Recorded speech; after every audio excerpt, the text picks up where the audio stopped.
Hospitality Albania është projekti i investimit i cili synon ripërdorimin dhe modernizimin e rezidencave qeveritare, duke i kthyer ato në destinacione ekskluzive dhe tërheqëse për turizmin elitar dhe pritjen e personaliteteve të rëndësishme.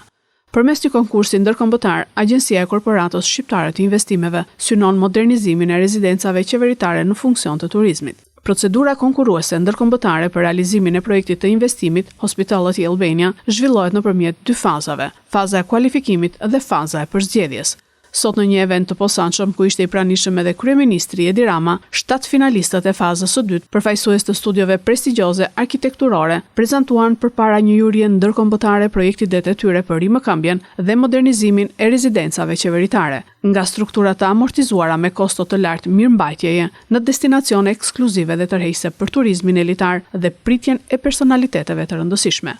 Rama tha se po zhvillojmë një infrastrukturë të re financiare për shtetin. Sot ne hapim një tjetër nga kapitujt e punës të Korporatës Shqiptare të Investimeve,